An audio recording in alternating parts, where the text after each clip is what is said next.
I've always loved film and creating small narratives and now digital narratives.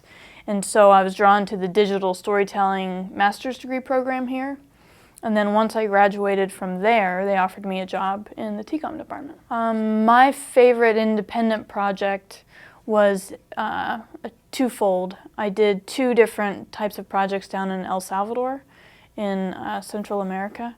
One focused on the narratives told by the really, really rich and the really, really poor, and how they kind of kept each other out of their own narratives, so it really kept the division strong.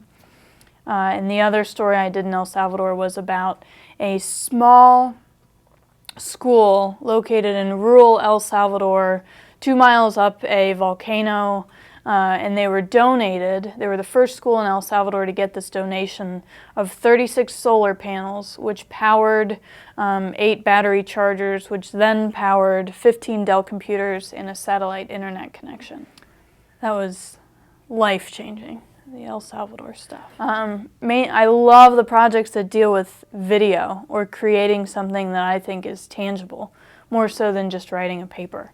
So anything I can really get my hands into, I really love those projects. It's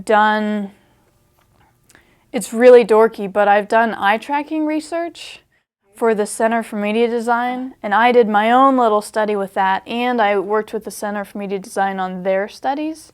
So we got to look at video games and how quickly they found something in the interface, or what was hard about it, where were they looking instead of looking where they should have. I've gotten 3 grants so far in my career. I consider those awards.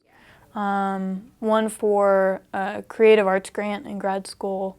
I got an international travel grant to go to the Philippines that I was just at to create an immersive program for the TCOM department.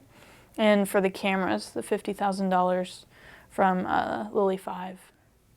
One of our TCOM alums is Casey Andrews. She was Distinguished Alum of the Decade 2 years ago for that decade. She's really cool. She's the CEO of a company called Bigfoot Studios.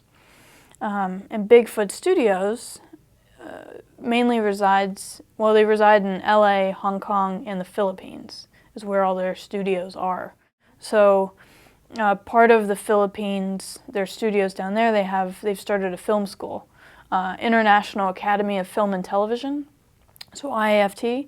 So myself and my fellow colleague Chris Fluke flew out to the Philippines to check out the school to see what kind of partnership we could create, and we're hoping to bring our TCOM students out there, like 8 to 10 of them every summer, to work with their students and at their facilities, and you get this great international environment. The student population there are from about 20 different nationalities. I teach 4 classes, so that's kind of taken up a really big bulk of my time, especially right now being this far into the semester. Incoming freshmen, no matter what, in whatever department they're in, need to get involved. Because the only way you're going to know if you like something or not is if you try it. So for incoming freshmen that are thinking about TCOM need to go to that super party. Even if they don't take a TCOM class, you can join any of our student groups without being a TCOM major. So you can start joining, any of them, Cardinal Filmworks, Newswatch, something else, The Real Deal. Create your own. You can start clubs. I would just suggest people to get involved.